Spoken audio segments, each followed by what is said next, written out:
Tada! O, diba? Hi guys! For today's video, ay i-share ko sa inyo kung paano ako magluto ng chicken pork adobo. Kaya tara, samahan ninyo ako magluto. At para sa lulutuin natin chicken pork adobo, ito yung mga ingredients natin. So, obvious na obvious naman, yung title ng ating lulutuin ay chicken pork adobo. So, meron tayo ditong chicken at meron din tayo ditong pork. Kasimito at saka liempo, pinaghalo ko na. Meron din ako ditong aromatics, meron akong bawang, sibuyas, and laurel. Yung bawang ay yung sibuyas, yung puti yan tsaka yung pula. So, mas maraming sibuyas, mas masarap.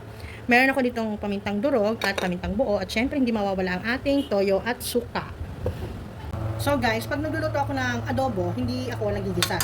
Bihira ako magluto ng adobo na ginigisa ko. So ako, ang ginagawa ko ay pinapakuluan kong mabuti ang ating karne.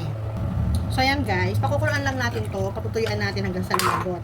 Hindi, pag malambot na siya, saka natin ilalagay yung ating manok. So ayan. Yung unang kulo niyan, ang ginagawa ko, pag nagluluto ako ng karne, yung unang kulo ay tinatapon ko, tapos hinuhugasan ko yung karne para mawala yung lansa. So guys, hintayin muna natin itong kumulo ha. So guys, ito na yung karne natin. Hindi ko na ipakita sa inyo nung hinugasan ko uli siya after niyang kumulo. Tapos nakalimutan ko banggitin sa inyo. Maglalagay pala ako ng patatas. Ewan ko kung nabanggit ko kanina doon sa intro ko. Anyway, makikita naman niyo yan. So hindi pa malambot yung karne natin. Hinihintay natin yung matuyuan tsaka lumambot bago natin ilagay yung chicken.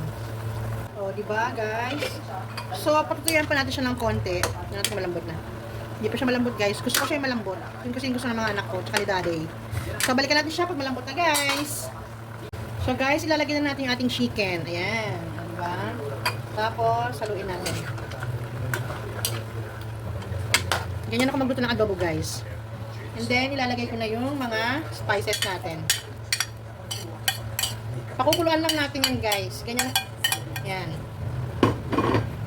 Haluin uli natin.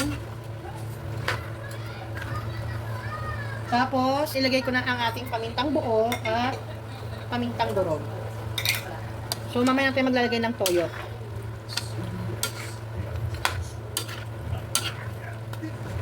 Ang bango guys, alam nyo ba yon?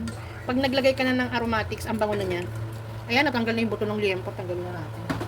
So, ayan, hintayin ulit natin yung kumulo. Tapos, saka tayo maglalagay ng toyo, ha? So, guys, maglagay na tayo ng toyo. So, tansya-tansya lang ang ginagawa ko, ha? Yan, mga 3 sandok lang, okay na yan. Tapos, lalagyan natin siya ng tubig. Mamaya na ako magdadagdag ng toyo kung kulang pa siya. Kasi ayaw naman natin pumait yan, di ba? Yan lang guys, so konting tubig lang ilalagay ko. Tapos patutuyuan uli natin yan. Mamaya natin i-adjust yung ano. Pero parang kulang pa yung toyo dahil sa kulay niya. So, nagdagan na natin siya ng isang sandok pa. Ang suka, mamaya ko ilalagay. Pag malapit na siyang maluto. Yan. So guys, patutuyuin natin yan ha. So, ayan guys, ilagay na natin yung patatas natin para lumambot na rin siya. Sasaluin natin. So, patutuyuan na natin to guys. Aray ko nakasok. Ayan. Hindi pa tayo naglagay ng suka ha. So, mamaya, gusto ko patuyuan muna siya. So, ayan guys, maglalagay na ako ng suka.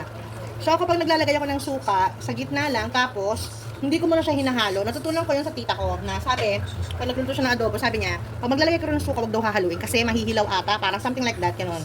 So, bayaan muna natin maluto yung suka bago natin balikan, ha? So, ayan na siya, guys. O, diba? Pwede lang haluin kasi kanina pa yung suka na, na ilagay. Konti lang nilagay kong suka, guys. Bango, guys, oh. Alam mo yun? Naman natin.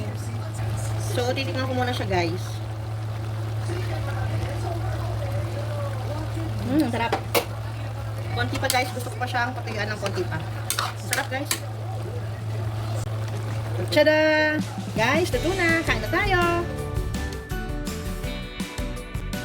Ito na po ang version ko ng chicken pork adobo. Sana nagustuhan nyo. Thank you for watching. Bye!